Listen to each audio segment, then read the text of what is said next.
The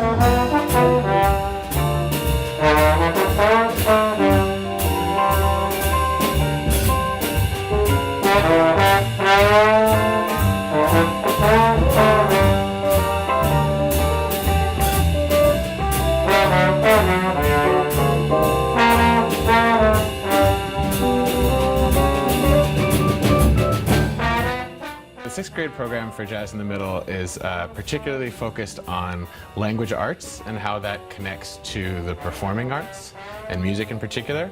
And so there are a lot of connections there. We focus mostly on jazz music and use examples of jazz music, but then connect that into the lyrics of classic jazz songs and then also connect that into poetry. For us, it's really the combination of American history with the birth and evolution of jazz, and using improvisation as a tool to teach history, to teach writing, to teach poetry, to teach art, and really relating that to how jazz musicians work.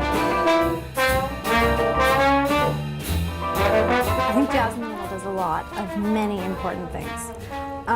It brings the arts into the classroom. It opens them to a new art form and gives them a really deep understanding of how it works, trains them how to listen and be an audience, gives them the opportunity to stand up and perform. Like, if I was to go through the standards of things that I'm supposed to teach, I think that I would be like, check, check, check, check, check, check, check. SFJazz did it, and did it in a way that was really real for the students. I work on getting them to become good public speakers, which is not only the biggest fear that most people have, but also something that will actually benefit them for years to come. I know my eyes. The day I was born, I couldn't see. A few weeks later, I thought, how could this be? My eyes are bigger than my family members. Known to them as dragon eyes. I was born in 2000, the year of the dragon. The one and only creature who knows the skies. A lot of kids either have had no experience with finger painting or they had it years ago. This is avant-garde free jazz. You're using the finger paints to express how the music sounds and feels to you. It could be extremely expressive as something like this in an almost Jackson Pollock sort of way, to the very, very minimalist, which I actually like, which we just got today.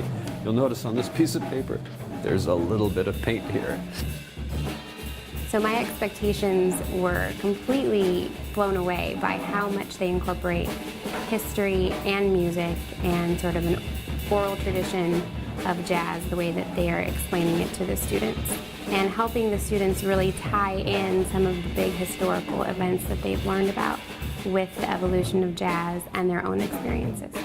We're going to go back to colonial times, to the Revolutionary War. Raise your hand if you have any knowledge, have studied it all, colonial times, Revolutionary War. And they've been ready to learn. They're listening, they're participating, they're getting outside of their comfort zones and allowing their boundaries to be pushed a little bit, which has been great. Who thinks that we can teach you to play an instrument in 10 seconds? Now, keeping that same note, put your mouth on a kazoo.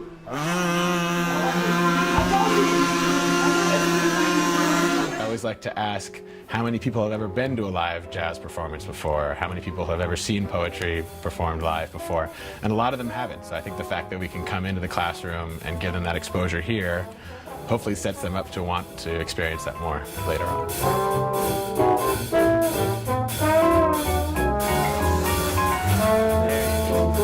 Nice teamwork. Really fun, interesting. Trees are awesome.